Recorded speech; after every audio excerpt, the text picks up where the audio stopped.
दोस्तों, इंसान का विश्वास उससे कुछ भी करवा सकता है। साल 2022 में एक जर्मन फिल्म रिलीज हुई। ये उन कहानियों की तरह है जो सबसे आखिर में इंसान को हैरान कर देती है। हमारे चैनल को सब्सक्राइब करना ना भूले। कहानी की शुरुआत होती है जर्मनी के एक गांव से। हमें दिखाई जाती है 15 साला सैमी, जिसका वजन ज्यादा है और वो अपनी आंट क्लाउडिया के यहाँ कुछ दिन बिताने जा रही है। ईस्टर भी आने वाला है। ईसाई इस दिन को मनाते हैं क्योंकि ये रिजरेक्शन ऑफ क्राइस्ट है, यानी जब यीशु मसीह फिर से जिंदा हुए। क्लाउडिया का घर काफी दूर और वीरान से इलाके में था। पूरी फिल्म में हमें सिर्फ इन लोगों के अलावा कोई नहीं दिखाया जाता। वहां पहुंचकर क्लाउडिया सैमी का स्वागत करती है। वो काफी खुश लग रही थी। क्लाउडिया एक मशहूर लेखक रह चुकी है और उसे खाने पीने और हेल्थ की काफी समझ है। उसकी सारी किताबें खाने पर ही बेस्ड होती थी। सैमी यहाँ एक हफ्ता गुजारने के लिए आई थी। जब क्लाउडिया उससे वजह पूछती है कि तुम क्यों आई हो, तो सैमी जवाब देती है कि मैंने काफी समय से आपको नहीं देखा था। क्लाउडिया बताती है कि वो 4 दिन ही यहाँ रह सकती है, इससे ज्यादा नहीं। ये सुनकर सैमी को हैरानी होती है। पूछती है कि क्या मेरे आने से कोई प्रॉब्लम होगी। क्लाउडिया जवाब देती है कि नहीं, तुम्हारे आने से तो हम बहुत खुश हैं, मगर ईस्टर को हम प्राइवेटली मनाते हैं, तो तुम्हारे होने से ये थोड़ा अजीब होगा। वो सैमी से कहती है कि तुम फिलिप के साथ ही रूम शेयर कर लेना। फिलिप असल में क्लाउडिया का बेटा था, मगर फिलिप के जो पिता थे वो इन्हें छोड़कर जा चुके थे और अब क्लाउडिया ने एक और आदमी जिसका नाम स्टीफन है उससे शादी कर ली है। सैमी कहती है कि उसे रूम शेयर करने में कोई समस्या नहीं। बाद में वो अपनी मॉम को कॉल करती है। असल में सैमी के यहाँ आने का मकसद कुछ और ही था, मगर वो बताने से शर्मा रही थी। डिनर टाइम पर सैमी फिलिप और स्टीफन से मिलती है। दोनों ही बड़े अजीब थे और पहली ही मुलाकात में सैमी को ये अंदाजा हो जाता है कि स्टीफन फिलिप को पसंद नहीं करता। वो वैसे भी उसका अपना बेटा है नहीं। जब क्लाउडिया खाना लाती है तो वो बड़े प्यार से फिलिप के लिए मीट छोटे छोटे पीसेस में काट लेती है। हालांकि ये काम वो खुद कर सकता था, कोई छोटा बच्चा नहीं था। सैमी के लिए तो ये सब बहुत अजीब था, मगर वो खामोश रहती है। वो ये भी नोटिस करती है कि स्टीफन और क्लाउडिया कुछ नहीं खा रहे। सैमी पूछती है कि क्या आप रिलीजियस है, जिस पर क्लाउडिया घुमा फिरा कर जवाब देती है, मगर ये बात साफ थी कि वो फास्टिंग पर थे। धीरे धीरे हमें ये भी समझ आने लगती है कि सैमी अपने मोटापे से परेशान है। वो अपना वजन कम करना चाहती है ताकि बाकी खूबसूरत लड़कियों की तरह वो नजर आए, और क्लाउडिया को इस सब की काफी नॉलेज थी, मगर सैमी ने अभी तक इस बारे में नहीं बताया था। खैर, पहले ही रात फिलिप सैमी के साथ अच्छे से पेश नहीं आता, बल्कि बदतमीजी करता है। रात को सोने से पहले उसकी माँ गुड नाइट किस करने आती है और उसका सेल फोन भी चेक करती है। आधी रात को सैमी की आंख खुल जाती है और रूम से बाहर आई तो क्लाउडिया के रूम से कुछ आवाजें सुनती है।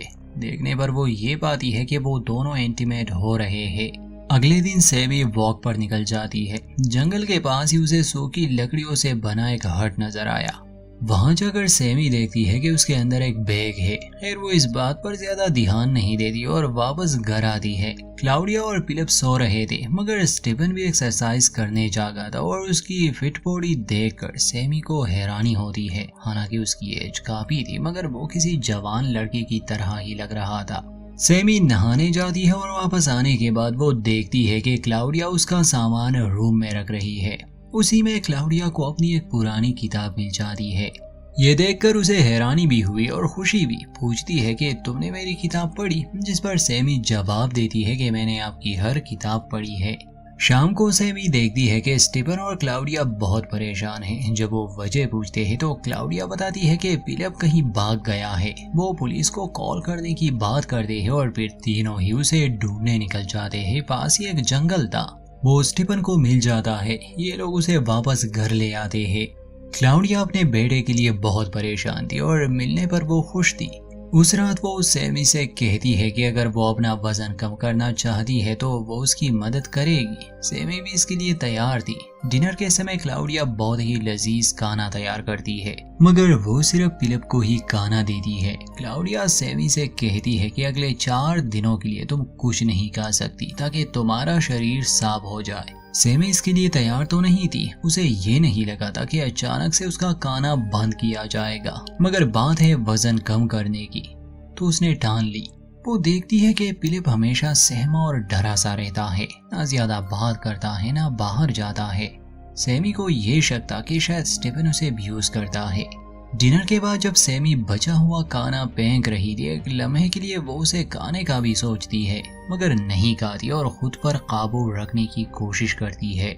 सोने से पहले क्लाउडिया उसका वजन चेक करती है और अब डेली वो उसे मॉनिटर करेगी। क्लाउडिया उसे बताती है कि तुम्हें इस सब को सीरियस लेना होगा, वरना मैं तुम्हारी मदद नहीं करूंगी, सब कुछ बीच में ही छोड़ दूंगी।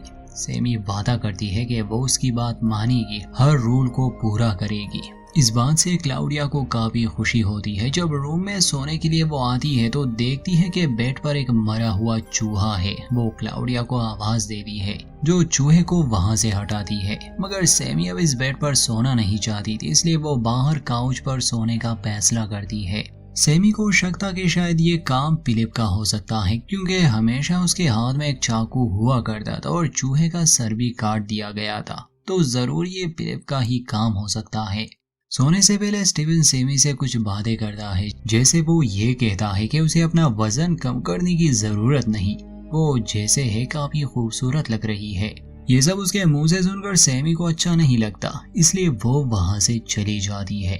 3 दिन गुजर जाते हैं और पिछले 2 दिनों से सेमी ने कुछ नहीं खाया, सिर्फ पानी पिया। नाश्ते के समय फिलिप को खाता हुआ देखकर सेमी का बहुत मन हो रहा था, मगर क्लाउडिया के हाथों वो मजबूर थी। उसी दिन क्लाउडिया उसे रूम में बुलाती है और उस पर गुस्सा करती है, क्योंकि उसके बैग में चॉकलेट का एक रैपर था। वो कहती है कि मैं तुम्हारी मदद नहीं कर सकती। सेमी समझाने की बहुत कोशिश करती है कि ये मेरी नहीं है, शायद फिलिप ने यहाँ रखी है। खैर क्लाउडिया उसे एक और मौका देती है कि अगर रूल्स तोड़े तो बात खत्म। शाम के समय सेमी ये देखती है कि फिलिप के चेहरे पर जख्म का निशान है, जैसे किसी ने उसे मारा पीटा हो। जब सेमी क्लाउडिया से पूछती है तो वो बताती है कि फिलिप गिर गया था, मगर सेमी को सारा शक स्टीफन पर था।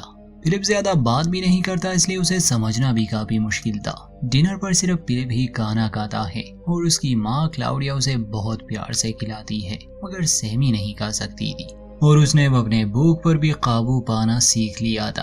उस रात क्लाउडिया सेमी को पत्थर का एक तावीज पहना देती है और समझाती है कि जब भी उसे भूख लगे वो इस तावीज को छुए, उसकी भूख खत्म हो जाएगी। और वो जानती है कि ये सब उसके लिए कितना मुश्किल है। उस मरे हुए चूहे को देखने के बाद सेमी रूम में नहीं गई थी। वो फिर से काउच पर सोने की तैयारी करती है, मगर क्लाउडिया उसे मना कर देती है कि आज रात मुझे काम करना है, इसलिए तुम अपने बेड पर सो जाओ। सेमी देखना चाहती थी कि वो क्या लिख रही है, मगर क्लाउडिया उसे वो बुक नहीं दिखाती और ये भी कहती है कि अक्सर लोग पेचीदा बातों को नहीं सुनना चाहते, ना ही समझना चाहते हैं। शायद यही वजह है कि मेरे बुक्स अब बिकना बंद हो गए हैं। क्लाउडिया के पास एंशिएंट नॉलेज थी, वो क्या थी वो तो आखिर में ही पता चलेगा। सेमी रूम में चली जाती है, मगर भूख की वजह से उसे नींद नहीं आ रही थी। उठती है ताकि फ्रिज से कुछ ले सके, मगर फ्रिज बिल्कुल खाली था। तभी स्टीफन आता है और उसके साथ इंटीमेट होने की कोशिश करता है। सेमी के हाथ में चाकू था, जिससे वो स्टीफन को जख्मी कर देती है। वैसे ये एक सपना था। सेमी घबराई हुई नींद से जागती है। वो नीचे आई। सबसे पहले वो फ्रिज को चेक करती है, जिसमें ढेर सारा खाना था। सुबह हो चुकी थी। सेमी का यहाँ 5वां दिन था। हमेशा की तरह बस फिलिप ही नाश्ता करता था। इसके बाद स्टीफन कहता है कि मुझे शिकार पर जाना है। क्लाउडिया उसे कहती है कि फिलिप को भी अपने साथ ले जाओ। ये सुनकर सेमी भी उनके साथ जाना चाहती थी। क्लाउडिया उसे नहीं रोकती। ये लोग रैबिट का शिकार करते हैं। फिलिप शिकार में अच्छा नहीं था। खैर वो एक रैबिट को शूट करता है। स्टीफन उसे चाकू देता है क्योंकि वो रैबिट जख्मी था और तड़प रहा था। वो उसे गुस्से में कहता है कि इसे मार दो ताकि इसकी तकलीफ खत्म हो जाए, मगर फिलिप में इतनी हिम्मत ही नहीं थी। स्टीफन उस पर चिल्ला रहा था, इसलिए क्लाउडिया जल्दी से आती है। फिलिप के हाथ से चाकू लिए उसे रैबिट का गला काट देती है। घर आने के बाद स्टीफन उसे कहता है कि जो शुरू किया था उसे खत्म करो। उसका मतलब था कि रैबिट की साफ सफाई। फिलिप इस बात पर गुस्सा था कि सेमी ने उसकी मदद की। सेमी उससे पूछने की कोशिश करती है कि तुम मुझे बता सकते हो, क्या स्टीफन तुम्हें मारता है? फिलिप जवाब में कहता है कि नहीं, स्टीफन तो खुद एक गधा है मुझे उसे डर नहीं लगता, मुझे डर लगता है अपनी माँ से। वो जरूर मुझे नुकसान पहुंचाने की कोशिश कर रही है। सेमी कहती है कि तुम गलत हो, वो एक अच्छी औरत है, तुमसे प्यार करती है। फिलिप कहता है कि तुम कुछ नहीं जानते, ये बस दिखावा है और कुछ नहीं। ये बातें जानने के बाद अब सेमी का शक क्लाउडिया पर आ जाता है। तो रात को वो उससे पूछती है कि फिलिप ने आपके बारे में ऐसा क्यों कहा। ये बात सुनते ही क्लाउडिया रोने लग जाती है और कहती है कि असल में उसका बेटा बीमार है, उसका दिमागी संतुलन ठीक नहीं और वो कई बार घर से भागा है। अब तो पुलिस भी हमारी मदद नहीं करती क्योंकि वो ये जानते हैं कि फिलिप एक पागल है। क्लाउडिया कहती है कि उसकी वजह से हम बहुत परेशान हैं क्योंकि वो हमें मैनिपुलेट करता रहता है। खैर, क्लाउडिया की ये बातें सुनकर सेमी को उस पर दया आती है। सोने से पहले हमेशा की तरह क्लाउडिया अपने बेटे को गुड नाइट किस देने आती है। उसके जाने के बाद फिलिप फिर से यही कहने लगा कि देखा तुमने, वो मुझसे नफरत करती है। उसके पास जो चाकू था उसे हाथ में लिए कहता है कि मैं एक दिन उसे मार दूंगा, मगर इस बार सेमी उसकी बातों पर ध्यान नहीं देती। अगले दिन सेमी देखती है कि क्लाउडिया बैकयार्ड में कुछ दबना रही है। बाद में जब सेमी खुद वो देखने जाती है तो असल में वो एक डॉल और उसके बेटे फिलिप की फोटो थी।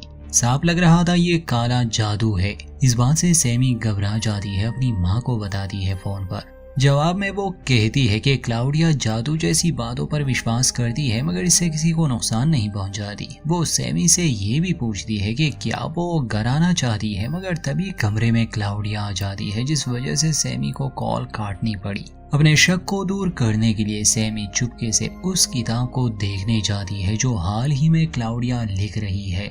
उस किताब में ऐसे शैतानी चिन्ह और ड्राइंग्स थे जो सेमी को काफी डरा देते हैं। उसमें कुछ ऐसा भी था जिसमें बच्चों को खाया जा रहा था। अब सेमी को यकीन आ चुका था कि उसका यहाँ रुकना खतरे से खाली नहीं। सच तो ये था कि जिस दिन सेमी यहाँ आई है उसे सब अजीब सा लग रहा है। अब तो भूख भी उस पर हावी हो चुकी थी। डिनर पर क्लाउडिया अपने बेटे को एक जोरदार थप्पड़ भी मार देती है क्योंकि सेमी को बहुत भूख लगी थी और वो अपनी डाइट खत्म करना चाहती थी, मगर क्लाउडिया मना कर रही थी। वो यहाँ से भागने का फैसला करती है मगर वो ऐसे नहीं जा सकती। खैर, शाम को अपना ये प्लान वो फिलिप को बताती है। सेमी ने चाबी चुरा ली थी। फिलिप कहता है कि सुबह 6 बजे हम यहाँ से निकलेंगे। सेमी सो जाती है मगर जब उसकी आंख खुली तो 8 बज चुके थे और फिलिप वहाँ पर नहीं था। सेमी दरवाजे की तरफ भागती है, दरवाजा खुला था। इसका मतलब कि फिलिप अकेले ही वहां से भाग चुका है। अब क्लाउडिया और स्टीवन परेशान थे। कल ईस्टर था।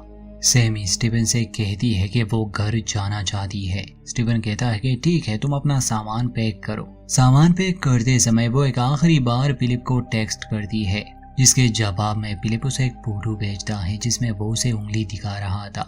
इससे सेमी को गुस्सा बहुत आता है। वो जाने का फैसला बदल देती है। वो ईस्टर तक यहाँ रहेगी। क्लाउडिया इस बात से खुश थी क्योंकि उसने रूल्स फॉलो किए और कुछ नहीं खाया पिछले 4-5 दिनों से।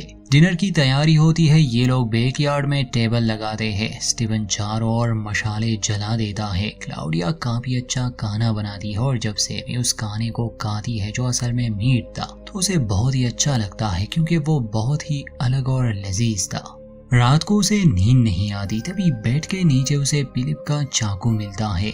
उसे हैरानी हुई कि भला वो इसे यहाँ क्यों छोड़ेगा। जो तस्वीर फिलिप ने भेजी थी, एक बार फिर से सेमी वो देखने लगी। उसे वहाँ एक कुल्हाड़ी नजर आई और सेम ऐसे ही कुल्हाड़ी सेमी ने फार्म हाउस में देखी थी। उसे एहसास हुआ कि शायद वो वहाँ पर छुपा है।